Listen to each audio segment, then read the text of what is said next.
Notre rendez-vous a pour ambition de vous éclairer et de vous orienter, de vous ouvrir des portes et de vous donner des contacts, des partenaires et des institutions qui, eux, de façon structurée, organisée et professionnelle, sauront vous accompagner au travers de conseils, de coaching, de subventions, pour que les transitions deviennent tout à la fois un moyen et une fin pour un développement durable harmonieux.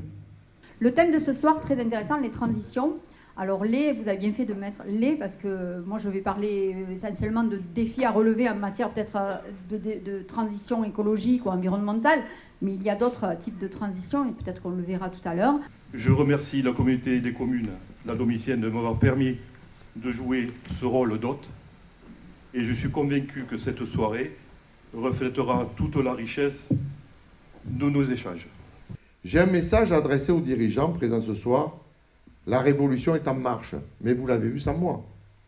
Il suffirait d'ouvrir le bouton de certaines télévisions et vous avez vu que ça bouge partout. Les entreprises, c'est le développement économique, certes, mais c'est aussi l'emploi. On en parle peu, mais s'il n'y a pas d'entreprise, il n'y a pas d'emploi. Mon rôle au quotidien aujourd'hui, c'est de faire rencontrer les nouvelles générations digitales avec la génération des savoir-faire.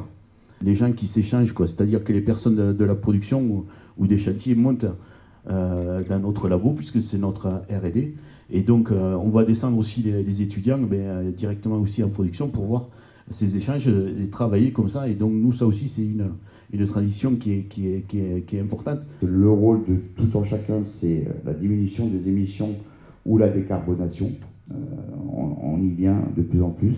Comme vous pouvez l'imaginer, une transformation de ce type, c'est des gros montants d'investissement. On approche les 8 millions d'euros d'investissement et on a la chance d'avoir pu être accompagné par l'État avec le dispositif France Agrimer, mais également par la domicienne dans ce projet.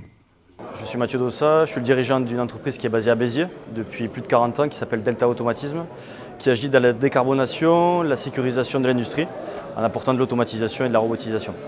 J'ai aussi une casquette de vice-président en charge de l'industrie à la Chambre de commerce de l'Hérault. Et je suis aussi actif dans l'Eden, qui est un écosystème qui est né à Béziers, mais dont la domicienne est aussi partie prenante. Et donc ce soir, on a parlé de transition autour de ces tables rondes. Il n'y a que quand on travaille en collaboration, en équipe, notamment l'alliance privée-publique, qu'on arrive à faire de belles choses. Et je pense aussi qu'aujourd'hui, c'est aux acteurs économiques, aux industriels et aux autres de prendre leur destin en main et d'essayer de changer les choses. Et c'est ce qu'on fait au jour le jour dans l'Eden. Et je pense que beaucoup de gens peuvent nous rejoindre, on a besoin de l'énergie de tout le monde. Émilie Vidal, moi je suis la directrice régionale de BPI France Occitanie-Est, donc sur les territoires de la Lozère, du Gard, de l'Hérault, de l'Aude et des PO.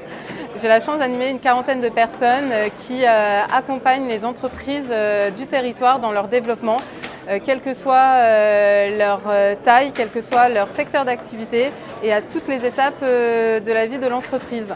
On a des dispositifs dédiés sur chaque besoin ou projet et notamment sur les sujets à enjeux actuels qui sont les diverses transitions. Donc n'hésitez pas à nous contacter.